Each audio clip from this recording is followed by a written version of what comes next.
नमस्कार दोस्तों, स्वागत है हमारे इस नए वीडियो में। तो फ्रेंड्स, आज की इस वीडियो में हम बात करेंगे कि बीएसएफ कांस्टेबल ट्रेडमैन में जो न्यू रिक्वायरमेंट का जो नोटिफिकेशन है वो जारी कर दिया गया है।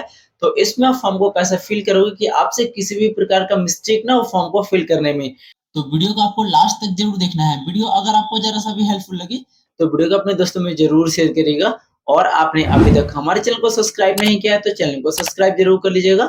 बेल आइकन को भी जरूर प्रेस करेगा कि आने वाला हर एक वीडियो की नोटिफिकेशन आप पे सबसे पहले पहुंचे। बीएसएफ कांस्टेबल ट्रेडमैन में जो वैकेंसी है ना, इसमें ना सबसे पहले आपका फिजिकल होगा। जी हाँ दोस्तों, सबसे पहले आपका फिजिकल होगा, उसके बाद आपका सेकंड फेज में रिटन एग्जामिनेशन टेस्ट होगा। तो आपने अगर 10th किया है या तो फिर 10th प्लस आईटीआई आपने किया है तो आप इस फॉर्म के एलिजिबल हैं। तो हम पूरी जानकारी समझते हैं कि इसमें आप फॉर्म को कैसे फिल करोगे और कौन-कौन से लोग इसमें फॉर्म को फिल करेंगे और आपका एज क्राइटेरिया होगा। तो इस जानकारी को समझने के लिए हम चलते हैं अपने कंप्यूटर के स्क्रीन पे। आपके पास मोबाइल है तो भी आप सेम तरीके से फॉर्म को फिल कर सकते हैं। फॉर्म को फिल करने के लिए आपको आ जाना है इस वेबसाइट पे। इसका लिंक मेरे वीडियो के डिस्क्रिप्शन बॉक्स में मिल जाएगा, डायरेक्ट आप यहाँ पे आ सकते हैं। यहाँ पे आने के बाद जो रिक्वायरमेंट यहाँ पे ओपन किया गया है उसका नोटिफिकेशन देखने के लिए आपको इसमें थोड़ा सा नीचे स्क्रॉल करना होगा। यहाँ पे करंट रिक्वायरमेंट का ओपनिंग यहाँ पे आपको शो करेगा। तो यहाँ पे दो पोस्ट आपके लिए निकाला गया है। एक जो है ना स्पोर्ट्स पर्सन के लिए, कि अगर आपके पास स्पोर्ट्स का अचीवमेंट है तो आप यहाँ पे फॉर्म को फिल कर सकते हैं, जो कि कांस्टेबल जनरल ड्यूटी में फॉर्म को फिल करेंगे। ठीक है, अगर आपको कांस्टेबल ट्रेडमैन में फॉर्म को फिल करना है तो आप 10th पास हैं तो भी एलिजिबल हैं, और अगर आपके पास 10th प्लस आईटीआई है तो भी आप एलिजिबल हैं। तो फॉर्म को फिल करने से पहले आप इसका नोटिफिकेशन को रीड कर लेंगे। उसके लिए आपको यहाँ पे एक ऑप्शन मिलेगा व्यू डिटेल का, इस वाले ऑप्शन पे आपको क्लिक करना है। जैसे इस वाले ऑप्शन पे क्लिक करेंगे तो आपके सामने इसका ऑफिशियल नोटिफिकेशन खुल करके आ जाएगा। अब देखिए, ये जो फॉर्म ओपन किया गया है ना, वो मेल एंड फीमेल दोनों यहाँ पे अप्लाई कर सकते हैं, बशर्ते इंडिया के सिटीजन आप होने चाहिए। ठीक है, अब देखिए यहाँ पे जो आपको सैलरी मिलेगी ना, वो 21,700 से लेकर के 69,100 रुपये तक आपका सैलरी यहाँ पे मिलने वाली है। ठीक है, important instruction for the candidate for the applying for the above post, आपको इंपॉर्टेंट इंस्ट्रक्शन मिल जाते हैं फॉर्म को अप्लाई करने के लिए। तो देखिए यहाँ पे आपको बताया गया कि कांस्टेबल ट्रेडमैन के पदों पे इस वैकेंसी को निकाला गया है, जो कि मेल एंड फीमेल दोनों अप्लाई कर सकते हैं। ठीक है, इसे अप्लाई करने से पहले आप अपना एलिजिबिलिटी और आप अपना क्राइटेरिया यहाँ पे आकर के देख लेंगे। आप यहाँ पे जो आप अप्लाई करोगे ना, एक कैंडिडेट एक ही फॉर्म को यहाँ पे अप्लाई कर सकते हैं। अगर आप मल्टीपल फॉर्म को अप्लाई कर देते हैं तो यहाँ पे आपका फॉर्म रिजेक्ट हो जाएगा। इस फॉर्म का जो लास्ट डेट है ना 23/8/2025 तक आप इसमें फॉर्म को फिल कर सकते हैं। और अगर आप जनरल या तो फिर ईडब्ल्यूएस या तो फिर ओबीसी से आते हैं तो आपको 100 रुपये का चालान पेमेंट करना होगा। और अगर आप वुमेन या तो फिर SC ST से बिलोंग करते हैं तो आपको 0 रुपये का चालान यहाँ पे लगेगा। ठीक है, पोस्ट इसमें 3588 पदों पे शानदार वैकेंसी निकाली गई है। तो फॉर्म को फिल करने से पहले आप इसके नोटिफिकेशन को एक बार जरूर से रीड आउट कर लेंगे। तो फॉर्म फिल करने के लिए वापस से हम लोग आ जाते हैं इस वेबसाइट पे। यहाँ पे आने के बाद आपको एक ऑप्शन मिलेगा अप्लाई का, इस वाले ऑप्शन पे आपको क्लिक करना है। जैसे इस वाले ऑप्शन पे क्लिक करेंगे तो सबसे पहले ना आपको इसमें रजिस्ट्रेशन करना होता है। तो रजिस्ट्रेशन करने के लिए फुल डैशबोर्ड आपके सामने खुल करके आ जाएगा। तो कैंडिडेट का फुल नेम आप यहाँ पे फिल करेंगे, कैंडिडेट का एक मोबाइल नंबर आपको यहाँ पे फिल करना है, उनका एक ईमेल आईडी आपको यहाँ पे फिल करना है। उसके बाद जनरेट OTP वाले ऑप्शन पे आपको क्लिक करना। और अगर आपने बीएसएफ में कभी भी फॉर्म को फिल किया होगा तो आपको रजिस्ट्रेशन करने की जरूरत नहीं है, बस आपको क्वालिफिकेशन को एडिट करना होगा। ऑप्शन मिल जाता है कैंडिडेट लॉगिन का, इस वाले ऑप्शन पे आपको क्लिक करना है। लॉगिन का डैशबोर्ड खुल करके आ जाएगा। यहाँ पे जो भी मोबाइल नंबर या तो फिर ईमेल आईडी आपने दिया होगा रजिस्ट्रेशन करते समय वो आप यहाँ पे फिल करेंगे। आप अपना पासवर्ड यहाँ पे फिल करेंगे। I am not a robot वाले ऑप्शन को चेक मार्क करेंगे और लॉगिन वाले ऑप्शन पे आपको क्लिक करना है। और अगर आपको पासवर्ड पता नहीं है तो यहाँ पे आपको एक ऑप्शन मिल जाता है फॉरगेट पासवर्ड का, इस वाले ऑप्शन पे आपको क्लिक करना है। अब जो मोबाइल नंबर या ईमेल आईडी आपने रजिस्ट्रेशन करते समय दिया था वो दोनों में से कोई सा भी यहाँ पे आप फिल करेंगे। I am not a robot वाले ऑप्शन पे आपको क्लिक करना है और सबमिट वाले ऑप्शन पे आपको क्लिक करना है। तो यहाँ पे आपसे बोला जाएगा कि आपके ईमेल और मोबाइल नंबर पे एक OTP सेंड किया गया है, तो उस OTP को आपको यहाँ पे फिल करना और एक न्यू पासवर्ड आप यहाँ पे सेट कर लेंगे। पासवर्ड आप कैसा सेट करोगे तो एग्जांपल के तौर पे मैं आपको बता दूं कि फर्स्ट लेटर आप कैपिटल में ले लेंगे, कुछ स्मॉल लेटर ले लेंगे, एक स्पेशल कैरेक्टर और 1 2 3 4 आप कुछ भी यहाँ पे फिल कर सकते हैं। जो पासवर्ड आप यहाँ पे सेट करोगे ना, सेम पासवर्ड आपको नीचे वाले बॉक्स में सेट करना है। उसके बाद I am not a robot वाले ऑप्शन पे आपको चेक मार्क करना है, ये सही का टिक लग जाएगा। उसके बाद सेव वाले ऑप्शन पे आपको क्लिक करना है। तो यहाँ पे आपसे बोला जाएगा कि your password has been updated successfully, के सामने लॉगिन का डैशबोर्ड खुल करके आ जाएगा। अब जो मोबाइल नंबर या ईमेल आईडी आपने रजिस्ट्रेशन करते समय दिया था वहाँ दोनों में से कोई सा भी आप यहाँ पे फिल करेंगे। जो पासवर्ड अभी आपने सेट किया ना उस पासवर्ड को यहाँ पे आपको फिल करना है। उसके बाद ये I am not a robot वाला ऑप्शन को चेक मार्क करेंगे और लॉगिन वाले ऑप्शन पे आपको क्लिक करना है। और अगर आप न्यू रजिस्ट्रेशन करना चाहते हैं तो यहाँ पे आपको एक ऑप्शन मिलेगा रजिस्टर हियर का, इस वाले ऑप्शन पे आपको क्लिक करना है। पर्सनल इन्फॉर्मेशन फिलअप करने का ऑप्शन आ जाएगा आपके पास। तो कैंडिडेट का फुल नेम आप यहाँ पे फिल करेंगे, उनका मोबाइल नंबर आपको यहाँ पे फिल करना है, एक ईमेल आईडी आप यहाँ पे फिल करेंगे और जनरेट ओटीपी वाले ऑप्शन पे आपको क्लिक करना है। तो आपके मोबाइल और ईमेल दोनों पे एक ओटीपी जाएगा, उस ओटीपी को यहाँ पे आपको फिल करके सबमिट करेंगे, आप फॉर्म को आगे फिल करेंगे। तो आपके सामने आइडेंटिफिकेशन डिटेल फिलअप करने को ऑप्शन आ जाएगा। तो यहाँ पे आपको ये सिलेक्शन करना है कि अगर आपके पास आधार कार्ड है तो सिंपली यहाँ पे क्लिक करेंगे और आधार कार्ड को सिलेक्शन कर लेंगे, उसका नंबर आपको यहाँ पे फिल करना है। उसके बाद यहाँ पे आइडेंटिफिकेशन टाइप आपको चूज करना है, सिंपली यहाँ पे क्लिक करेंगे। अब आपके पास ना आइडेंटिफिकेशन टाइप में क्या है, जैसे पासपोर्ट है, पैन कार्ड है, ड्राइविंग लाइसेंस है, आधार कार्ड है, वोटर आई है। तो जो भी आपके पास होगा आप अपने अकॉर्डिंग सिलेक्शन करेंगे, उसका नंबर आपको यहाँ पे फिल करना है, जैसे आई नंबर, ठीक है। उसके बाद एडिशनल इन्फॉर्मेशन का ऑप्शन आ जाएगा, तो सिंपली यहाँ पे आएंगे और सबसे पहले आपको डेट ऑफ बर्थ को फिल करना है। उसके लिए आपको इस वाले कॉलम पे क्लिक करना है, कैलेंडर खुल करके आ जाएगा। सबसे पहले आप अपना ईयर यहाँ से चूज कर लेंगे कि आपके डेट ऑफ बर्थ में ना आपका ईयर क्या है, ठीक है। उसके बाद आपको अपना मंथ को चूज करना है, उसके बाद आप अपना डेट को चूज कर लेंगे, आपका डेट ऑफ बर्थ यहाँ पे फिल हो जाएगा। जो आप डेट ऑफ बर्थ फिल करोगे ना उसके अकॉर्डिंग आपका एज निकल के यहाँ पे आ जाएगा। उसके बाद यहाँ पे आपको नेशनैलिटी बताना है, सिंपली यहाँ पे क्लिक करेंगे और इंडिया को चूज कर लेंगे। यहाँ पे आपको फादर नेम फिलअप करना है, जो कि 10th के मार्कशीट के अकॉर्डिंग आपको फिल करना है, और फुल नेम आपको फिलअप करना है। यहाँ पे आपको मदर नेम फिलअप करना है। यहाँ पे आपसे परमानेंट आइडेंटिफिकेशन मार्क्स आपसे पूछा गया कि आपके बॉडी पे कहीं पे कटा छटा का निशान है, तो वो आप यहाँ पे फिल करेंगे। जेंडर आपको यहाँ पे पूछा गया कि आप ना मेल का फॉर्म फिलअप कर रहे हैं या फीमेल का फॉर्म फिलअप कर रहे हैं, तो आप अपने अकॉर्डिंग यहाँ पे चूज कर लेंगे। यहाँ पे मटेरियल स्टेटस आपसे पूछा जाएगा, सिंपली यहाँ पे क्लिक करेंगे। आप मैरिड हैं या अनमैरिड हैं वो आप अपने अकॉर्डिंग चूज कर लेंगे। उसके बाद थोड़ा सा आपको नीचे स्क्रॉल करना है, डोमिसाइल डिटेल आपको यहाँ पे फिल करना है। तो अगर आपके पास डोमिसाइल सर्टिफिकेट होगा ना, सिंपली यहाँ पे क्लिक करेंगे और यस वाले ऑप्शन को चूज करेंगे।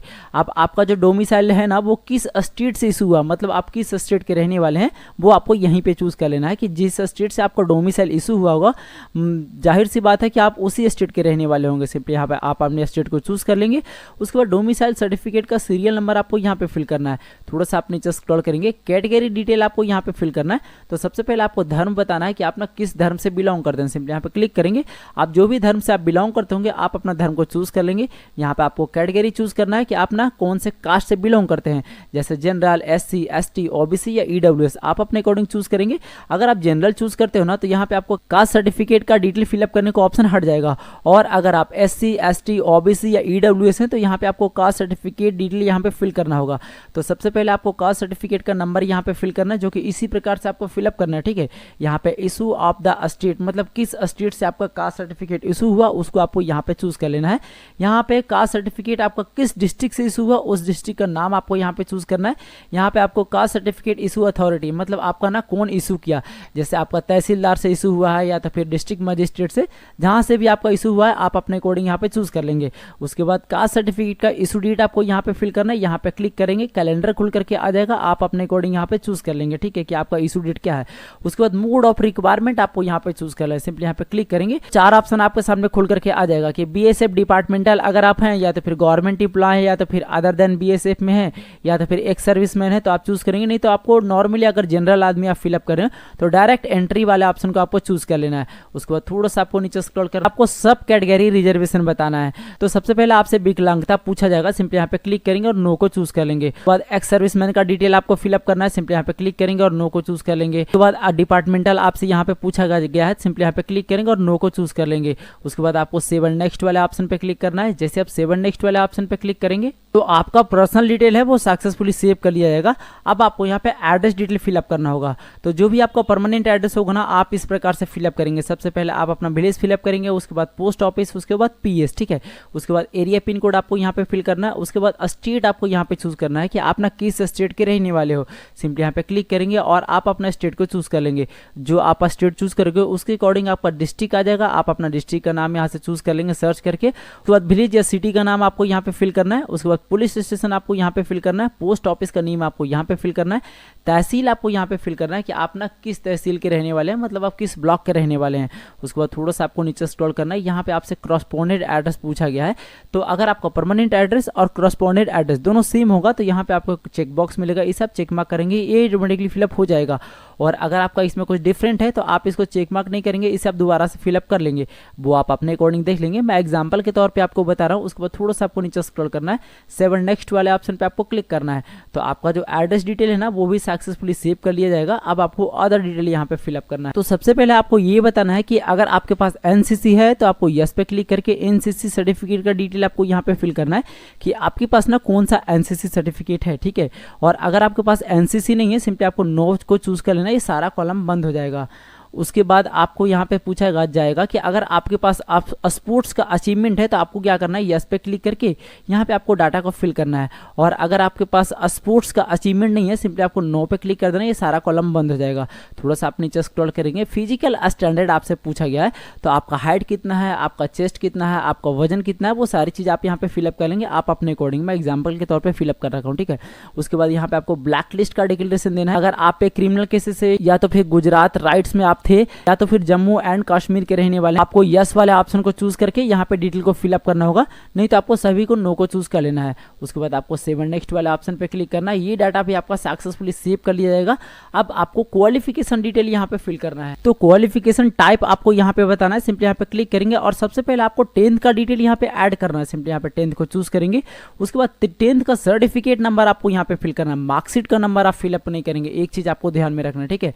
उसके बाद ईयर आपको यहाँ पे बताना है कि 10th आपने कब पास किया, ठीक है। आप यहाँ पे बता देंगे जब भी आपने 10th पास किया हो। उसके बाद स्टेट आपको यहाँ पे बताना है कि किस स्टेट से आपने 10th पास किया, तो जिस भी स्टेट से आपने 10th पास किया होगा आप अपने अकॉर्डिंग चूज कर लेंगे। उसके बाद यहाँ पे बोर्ड या यूनिवर्सिटी का नाम आपको फिलअप करना है, सिंपली यहाँ पे क्लिक करेंगे। अब आपका स्टेट बोर्ड है या सीबीएसई या आईएससी या तो फिर अदर बोर्ड, आप अपने अकॉर्डिंग यहाँ पे चूज करेंगे और ऐड वाले ऑप्शन पे आपको क्लिक करना है। तो आपका जो क्वालिफिकेशन है ना वो ऐड होकर के इस प्रकार से आ जाएगा। अगर आपका इसमें कुछ मिस्टेक है तो यहाँ पे आपको एक पेन का ऑप्शन मिलेगा, इसे आप क्लिक करके आप इसे दोबारा से एडिट कर सकते हैं। और अगर आपका सारी चीज सही है तो आपको नेक्स्ट वाले ऑप्शन पे क्लिक करना है। जैसे आप नेक्स्ट वाले ऑप्शन पे क्लिक करेंगे तो आपके सामने वर्किंग एक्सपीरियंस फिलअप करने का ऑप्शन आ जाएगा। तो अगर आप एम्प्लॉय होंगे तो आपको यस पे क्लिक करके डाटा को फिल करना है, और अगर आप अभी फ्रेशर हैं तो आपको नो पे क्लिक करना है। उसके बाद आपको सेव वाले ऑप्शन पे क्लिक करना है। आपको सामने डॉक्यूमेंट अपलोड करने का ऑप्शन आ जाएगा। तो जैसे कि मैंने यहाँ पे डॉक्यूमेंट पहले से आपको अपलोड कर रखा है, मैं आपको क्राइटेरिया बताता हूँ और डॉक्यूमेंट अपलोड करने का तरीका आपको बताता हूँ। थोड़ा सा आप नीचे स्क्रॉल करेंगे, देखिए फोटो जो आप अपलोड करोगे ना 30 KB से 100 KB के अंडर में आपको फोटो को अपलोड करना होगा। सिग्नेचर जो आप अपलोड करेंगे 20 KB से 50 KB के अंडर में आपको सिग्नेचर को अपलोड करना होगा। क्वालिफिकेशन, कास्ट और एक्सपीरियंस, तो अगर आपने एक्सपीरियंस में यस चूज किया होगा तो एक्सपीरियंस सर्टिफिकेट अपलोड करने का ऑप्शन आ जाएगा, नहीं तो आपको एक्सपीरियंस सर्टिफिकेट अपलोड करने का ऑप्शन आएगा ही नहीं, ठीक है।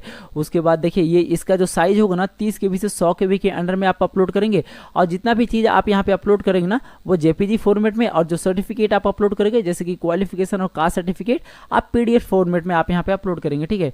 तो डॉक्यूमेंट को आप कैसे अपलोड करोगे, तो देखिए जैसे कि मैंने अभी आपको सिग्नेचर अपलोड करके बताया था, इसी तरीके से आप सभी डॉक्यूमेंट को अपलोड करेंगे। यहाँ पे आपको एक ऑप्शन मिलेगा अपलोड सिग्नेचर का, इस वाला ऑप्शन पे आपको क्लिक करना है। आपके सामने कुछ इस तरह का पॉपअप आ जाएगा। यहाँ पे आपको एक ऑप्शन मिलेगा drop file to upload, simply इस वाले ऑप्शन पे आपको क्लिक करना। आपके सामने कुछ इस प्रकार का पॉपअप आ जाएगा। आप जहाँ पे भी आप अपना सिग्नेचर रखोगे ना उस फाइल में आपको जाना है, सिलेक्शन करना है, ओपन करना है, थोड़ा सा आपको वेट करना है, ऑटोमेटिकली आपका सिग्नेचर यहाँ पे आ जाएगा। सभी डॉक्यूमेंट को आप इसी प्रकार से अपलोड कर लेंगे। अपलोड करने के बाद थोड़ा सा आपको नीचे स्क्रॉल करना है, इस डिक्लेरेशन को चेक मार्क करेंगे और सेव एंड नेक्स्ट वाले ऑप्शन पे आपको क्लिक करना है। तो आपके सामने कुछ इस तरह का गाइडलाइंस खुल करके आ जाएगा। अगर आप पढ़ना चाहते हैं तो पढ़ सकते हैं, नहीं तो डायरेक्टली आपको इसको कट कर देना है ना। इस तरह का डैशबोर्ड खुल करके आ जाएगा। यहाँ पे आपको एक ऑप्शन मिलेगा अप्लाई न्यू एडवर्टाइजमेंट का, इस वाले ऑप्शन पे आपको क्लिक करना है। जैसे इस वाले ऑप्शन पे क्लिक करेंगे तो आपको होम डैशबोर्ड पर लेकर के आ जाएगा। उसके बाद थोड़ा सा आपको नीचे स्क्रॉल करना है। आप देखिए आपने जिसके लिए भी प्रोफाइल को कंप्लीट किया ना, दो ऑप्शन आपके सामने यहाँ पे शो करेगा कि मैंने वीडियो के स्टार्टिंग में आपको बताया। तो आपको जिसे भी अप्लाई करना हो सामने एक आपको ऑप्शन मिलेगा अप्लाई हियर का, इस वाले ऑप्शन पे आपको क्लिक करना है। यहाँ पे आपको पोस्ट सिलेक्शन करने का ऑप्शन आ जाएगा। सिंपली यहाँ पे क्लिक करेंगे, आप जिस भी पोस्ट में आप फॉर्म को फिलअप करना चाहते हैं उस पोस्ट को आपको चूज कर लेना है। सिलेक्शन करने के बाद आपको थोड़ा सा नीचे स्क्रॉल करना है, क्वालिफिकेशन एंड एक्सपीरियंस आपको यहाँ पे फिलअप करने का ऑप्शन आ जाएगा। तो यहाँ पे आपसे पूछा जाएगा कि क्या आप 10th पास हो, तो सिंपली यहाँ पे क्लिक करेंगे और आपको यस पे चूज कर लेना है, ठीक है। उसके बाद यहाँ पे आपसे पूछा जाएगा कि जो आपने पोस्ट यहाँ पे सिलेक्शन किया उसके अकॉर्डिंग क्या आपके पास ट्रेड का सर्टिफिकेट है, तो सिंपली यहाँ पे क्लिक करेंगे और यस को आपको चूज कर लेना है। अगर आप नो को चूज करते हो ना तो आप इसके लिए एलिजिबल नहीं रहते हो, ठीक है। तो आपको क्या करना है, यस को चूज कर लेना। उसके बाद यहाँ पे आपसे पूछा जाएगा जो आपने यहाँ पे पोस्ट को चूज किया ना, अगर उस पोस्ट का सर्टिफिकेट किसी बोर्ड के थ्रू होगा तो आपको यस को चूज कर लेना है, और अगर अन्य किसी ऑर्गेनाइजेशन के नाम होगा तो सिंपली आपको नो को चूज कर लेना है। उसके बाद थोड़ा सा आपको नीचे स्क्रॉल करना है, फिजिकल स्टैंडर्ड आपको यहाँ पे फिल करना है। तो यहाँ पे आपको फिजिकल कैटेगरी को चूज करना है, सिंपली यहाँ पे क्लिक करेंगे और जनरल को चूज कर लेंगे, ठीक है। और अगर आप SC ST या तो फिर और भी किसी प्रकार का कैटेगरी आपके पास है तो आप यहाँ से अपने अकॉर्डिंग चूज कर लेंगे, ठीक है। नहीं तो आपको डायरेक्टली जनरल को चूज कर लेना। जो आपका हाइट वगैरह होगा ना वो ऑटोमेटिक आपका आ जाएगा जैसा कि आपने रजिस्ट्रेशन में चूज किया था, ठीक है।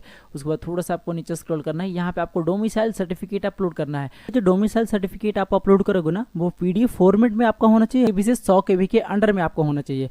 अपलोड करने के लिए अपलोड डोमिसाइल सर्टिफिकेट वाले ऑप्शन पे आपको क्लिक करना है। जैसे इस पे क्लिक करेंगे तो पॉपअप आ जाएगा, ड्रॉप फाइल टू अपलोडेड और क्लिक, सिंपली इस वाले ऑप्शन पे आपको क्लिक करना है। आप जहां पे भी आप अपना फाइल रख रखेंगे वहां से आपको क्या करना है, सिलेक्शन करना है और ओपन करना है। तो आपका जो डॉक्यूमेंट है वो अपलोड होकर के यहाँ पे शो करेगा। उसके बाद आपको सेव एंड नेक्स्ट वाले ऑप्शन पे क्लिक करना है। जैसे आप सेव एंड नेक्स्ट वाले ऑप्शन पे क्लिक करेंगे तो आपके सामने आपके फॉर्म का पूरा प्रीव्यू शो करेगा। तो आप फॉर्म को सबमिट करने से पहले आप इसे एक बार रीचेक जरूर कर लेंगे। अगर आपका कहीं पे मिस्टेक रहता है तो आपको ऑप्शन मिलता है एडिट का, इस पे क्लिक करके आप अपने फॉर्म को एडिट कर सकते हैं। जहां पे भी आपका मिस्टेक है, कॉरेस्पॉन्डेंट में या तो फिर अदर डिटेल में, कहीं पे भी आपका मिस्टेक है तो हर जगह आपको एडिट का ऑप्शन मिल जाएगा। सेम डाटा आपका खुल जाएगा, आप वहां से जाकर के सिर्फ उसी को एडिट करेंगे, ठीक है। एडिट करने के बाद वापस से आप सेव एंड नेक्स्ट वाले ऑप्शन पे क्लिक करेंगे, वापस से आपको यहीं पे लेकर के आ जाएगा। यहाँ पे आपका डेट शो करेगा जिस डेट में भी आप फॉर्म को फिल कर रहे होंगे, ठीक है। यहाँ पे आपको पहले फिलअप करना है कि आप ना फॉर्म को कहाँ से फिलअप कर रहे हैं, ठीक है। आप पहले इसको फिलअप कर लेंगे। यहाँ पे आपको सेंटर परफॉर्मेंस पूछा जा रहा है, सिंपली यहाँ पे क्लिक करेंगे और आप अपना सेंटर परफॉर्मेंस को चूज कर लेंगे। उसके बाद थोड़ा सा आपको नीचे स्क्रॉल करना है, फी आपका यहाँ पे शो करेगा। जैसे कि मैंने अब आपको वीडियो के स्टार्टिंग में बताया कि अगर आप SC ST कैंडिडेट हैं तो यहाँ पे 0 रुपये का चालान लगेगा, लेकिन अगर आप CSC कनेक्ट कर देते हैं तो आपको 59 रुपये का चालान यहाँ पे देना पड़ेगा। और अगर आप CSC कनेक्ट नहीं करते हो तो आपको यहाँ पे 0 रुपये का चालान शो करेगा। उसके बाद इस डिक्लेरेशन को चेक मार्क करेंगे और पे नाउ वाले ऑप्शन पे क्लिक करके आप अपने फॉर्म को सबमिट कर लेंगे। जैसे ही आपका पेमेंट सक्सेसफुल हो जाता है आपको वापस से इस डैशबोर्ड पर लेकर के आ जाएगा। यहाँ पे आपको एक एक्शन का ऑप्शन मिलेगा, इस पे आपको क्लिक करना है और यहाँ पे आपको डाउनलोड का ऑप्शन आ जाएगा। आप अपने रिसीविंग को यहाँ से डाउनलोड कर लेंगे। तो फ्रेंड्स इस प्रकार से आप बॉर्डर सिक्योरिटी फोर्स में जो ट्रेडमैन की वैकेंसी आई है ना उसमें आप फॉर्म को फिल कर सकते हैं, वो भी बिना किसी भी प्रकार के मिस्टेक के। तो वीडियो अगर आपको जरा सा भी हेल्पफुल लगा हो तो वीडियो को अपने दोस्तों में जरूर शेयर करिएगा। और आपने अभी तक हमारे चैनल को सब्सक्राइब नहीं किया है तो चैनल को सब्सक्राइब जरूर कर लीजिएगा, बेल आइकन को भी जरूर प्रेस करिएगा कि आने वाले हर एक वीडियो के नोटिफिकेशन आप पे सबसे पहले पहुंचे। तो मिलते हैं हम फिर से किसी ऐसे नए टॉपिक के साथ, तब तक के लिए धन्यवाद। देखते रहिए A to Z सॉल्यूशन। जय हिंद।